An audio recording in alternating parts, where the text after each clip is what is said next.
Je suis ravie de vous retrouver aujourd'hui pour explorer l'énergie vibrante, curieuse et transformante de cette nouvelle lune en Gémeaux qui aura lieu le 27 mai à 5h01 du matin, heure de Paris, en France évidemment.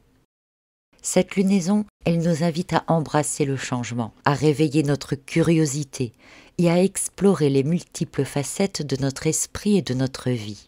Nous allons également replacer cet événement dans son contexte cosmique avec l'entrée récente de Saturne en Bélier et celle de Mercure en Gémeaux pour lesquelles je n'ai malheureusement pas eu le temps de faire un épisode consacré à ces événements. Vous écoutez l'épisode 17 de la saison 3 de la balade astrale. Je vous souhaite une très belle écoute, n'accrochez pas votre ceinture et ouvrez votre esprit.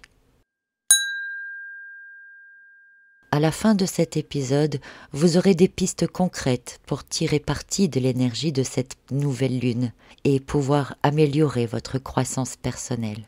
Alors je vous invite maintenant dans cette balade astrale.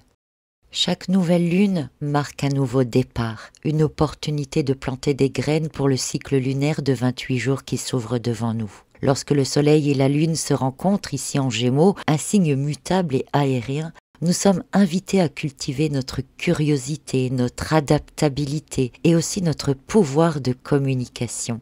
Les Gémeaux, c'est le terrain de jeu de l'esprit. C'est un espace où les idées fusent, les perspectives s'élargissent et les conversations éveillent de nouvelles compréhensions.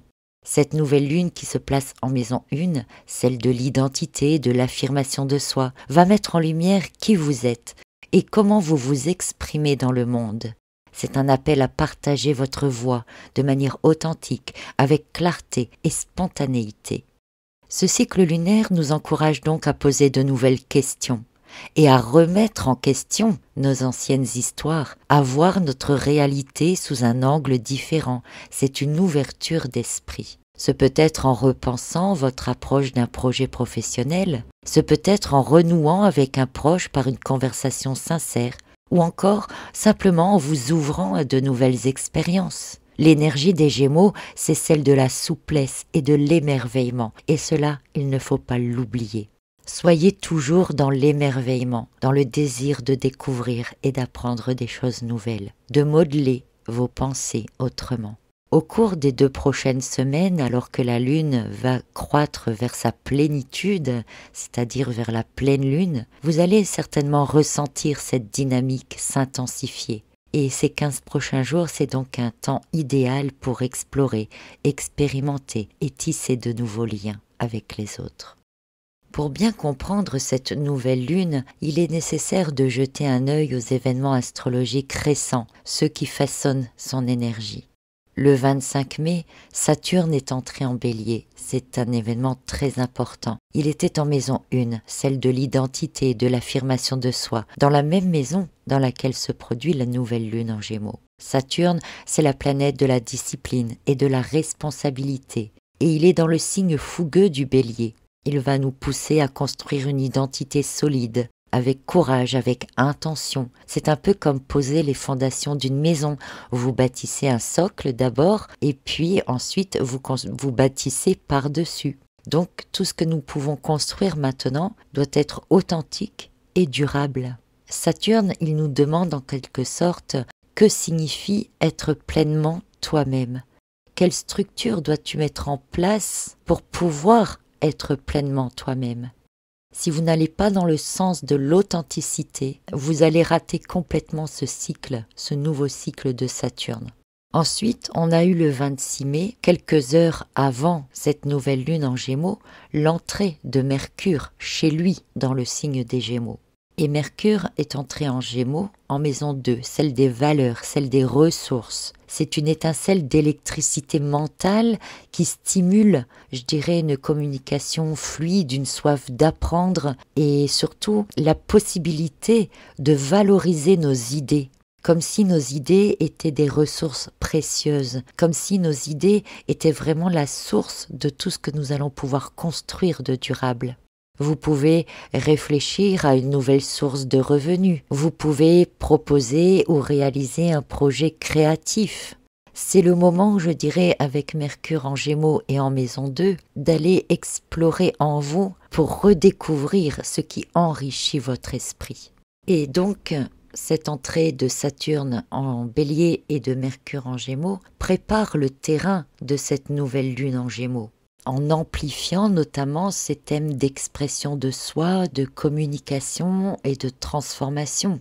Saturne en Bélier donne la discipline pour ancrer cette curiosité des Gémeaux en nous, et Mercure dynamise notre capacité à parler, à articuler notre identité autour de notre authenticité. J'espère que vous comprenez ce que je veux dire.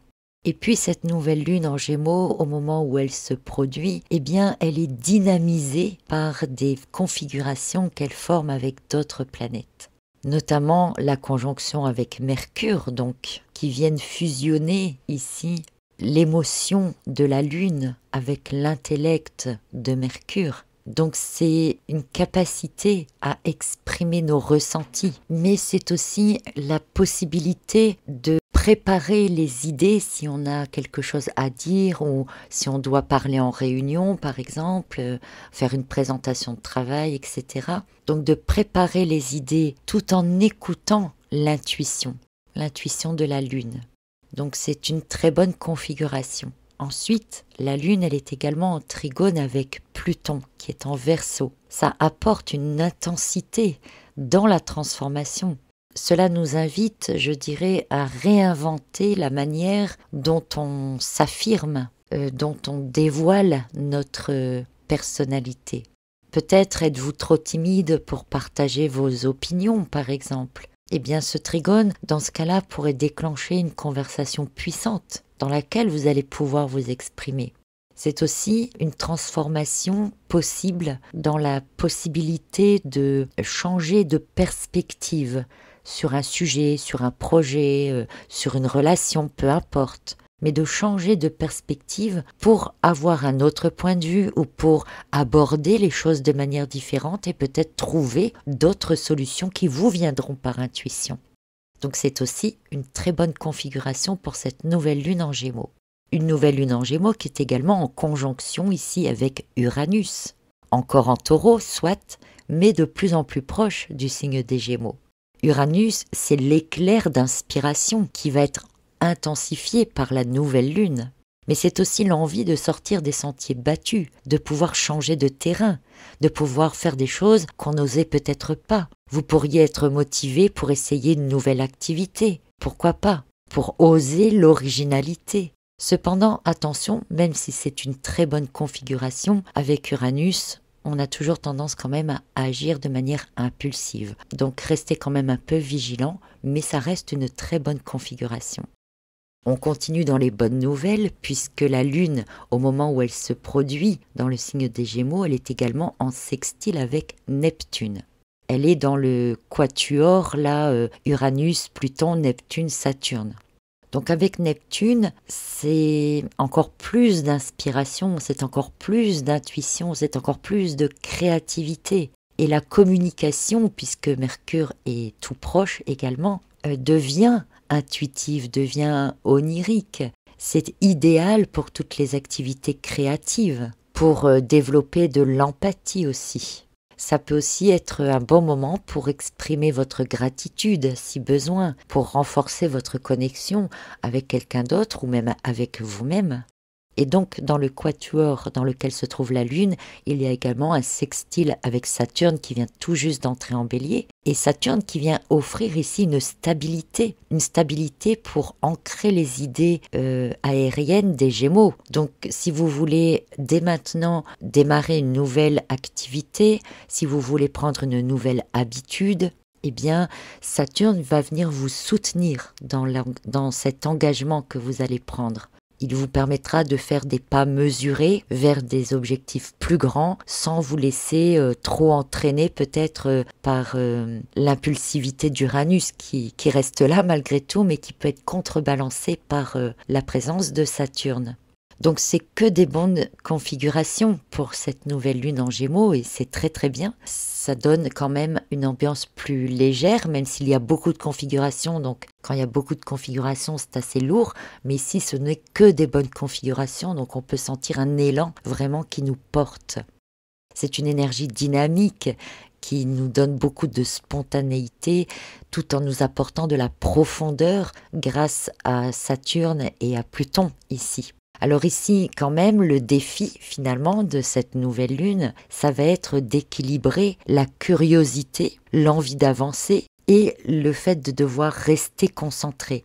On doit être capable à la fois d'écouter un esprit rationnel de Mercure, avec le côté sensibilité et intuitif de la Lune et de Neptune ici. Comme je vous le disais dans l'épisode sur la saison globale des Gémeaux, le grand défi, c'est vraiment d'aller découvrir des choses nouvelles, oui, d'être dans la curiosité, oui, mais de être capable peut-être d'aller approfondir une question, d'aller approfondir un sujet qui vous plaît, sur lequel vous avez envie d'en apprendre plus, plutôt que de vous éparpiller dans de multiples sujets que vous n'approfondirez pas ou qui ne vous apporteront rien finalement. Donc c'est aussi cette nouvelle lune une invitation à redéfinir notre identité puisqu'elle est en maison 1 à travers donc ici la communication, la curiosité, l'ouverture au changement surtout. Ne vous fermez pas au changement, c'est pas le moment de vous fermer au changement. Au contraire, il faut ouvrir au changement, accepter l'imprévu, comme de multiples chances de découvrir des choses nouvelles ou d'avancer dans votre vie, pourquoi pas. C'est un bon moment pour, par exemple, changer de mindset aussi. Par exemple, si vous avez l'habitude de penser « je ne suis pas à l'aise pour parler en public », par exemple, vous savez que vous avez ce défaut-là d'être à l'aise pour parler en public, essayez de reformuler pour changer d'état d'esprit en vous disant je vais apprendre à m'exprimer avec assurance. Et même pas je vais apprendre, dites j'apprends à m'exprimer avec assurance. C'est un simple changement de phrase entre je ne suis pas à l'aise pour parler en public et j'apprends à m'exprimer avec assurance qui change la vision des choses, qui change l'état d'esprit. C'est ça qui est important durant la saison des Gémeaux et encore plus ici au moment de la nouvelle lune en Gémeaux. C'est également le moment de démarrer donc un nouvel apprentissage puisque les Gémeaux adorent apprendre. Donc vous n'hésitez pas à acheter un livre, à regarder des documentaires ou à démarrer une formation qui peut vous tenir à cœur par exemple depuis un moment. Avec les présences de Pluton, de Saturne et de Neptune qui développent l'empathie, la stabilité quand même émotionnelle et la capacité à aller au fond des choses, ça peut être aussi un moment pour recontacter peut-être une personne avec qui vous n'avez pas parlé depuis un moment et de faire le point, de lui demander ce que la personne a évolué, comment elle a évolué depuis la dernière fois que vous vous êtes parlé, etc. Cette nouvelle lune, elle augmente les connexions authentiques. Donc c'est un bon moment pour ça. Et puis c'est aussi un bon moment pour accueillir, je dirais, la dualité. Les Gémeaux, c'est un signe de dualité et qui nous rappellera toujours que la vie est pleine de paradoxes. Donc quand il y a deux choix, par exemple accepter un nouvel emploi ou rester dans le poste actuel, eh bien il ne faut pas hésiter à faire des listes des pour et des contre. Et ici, d'y ajouter votre intuition pour pouvoir faire le choix parce que l'intuition sera très développée avec le sextile de la Lune avec Neptune. Donc on ne vous demande pas ici d'amorcer de grands changements, de grands bouleversements dans votre vie, ce n'est peut-être pas nécessaire, mais d'avoir des actions intentionnelles qui peuvent vous permettre de changer d'esprit ou d'ouvrir votre esprit pour voir les choses autrement et peut-être vous permettre d'avancer par la suite autrement dans ce que vous comptez faire. Donc c'est une très belle opportunité pour réimaginer aussi notre identité, pour affiner notre communication, pour accueillir le changement s'il y en a, pour poser de nouvelles questions, pour aussi explorer donc les nouvelles perspectives. Rappelez-vous toujours qu'avec les Gémeaux, on saute souvent d'un sujet à un autre Et les Gémeaux nous rappellent aussi que dans ce sens-là, ce n'est pas toujours nécessaire, même si on essaye d'aller profondément dans un sujet, par exemple, ce n'est pas nécessaire d'avoir toujours toutes les réponses. On peut avoir quelques bribes de réponses, mais ça suffit parfois pour avancer, pour ouvrir à nouveau le chemin devant nous. Donc il faut rester curieux et ouvert à tout ce qui se présente. Donc profitez de ce moment pour votre croissance personnelle, donc pour formuler des intentions pour vous, pour transformer certaines de vos croyances sur vous-même en des croyances plus fortes, plus positives. N'hésitez pas à partager vos idées avec confiance. Et vous allez voir tout au long de ce cycle lunaire, donc tout au long des 28 jours à venir, comment vous allez pouvoir évoluer. Ce qui aura changé en vous ou autour de vous entre la fin juin et maintenant, par exemple, vous pourrez faire un petit bilan comme ça. Voilà donc ce que l'on peut dire sur cette nouvelle lune en Gémeaux 2025. Je vous remercie de m'avoir écouté. Je vous retrouve très bientôt pour d'autres épisodes. Je vous invite également, si vous le souhaitez, et si vous avez la plateforme TikTok, vous pouvez me rejoindre tous les jours, je fais des lives. Ça n'a rien à voir avec l'astrologie ni la spiritualité. Ce sont des lives sur des perles, perles en verre, perles en pierre naturelle, etc. Donc si ça vous dit de venir faire un petit tour, vous êtes les bienvenus. Ça s'appelle lesperlesdejo.com. Voilà. Enfin, le nom de la chaîne, c'est Les Perles de Jo. Voilà, je vous retrouve donc très bientôt pour la suite de cette balade astrale. D'ici là, prenez soin de vous et portez-vous bien.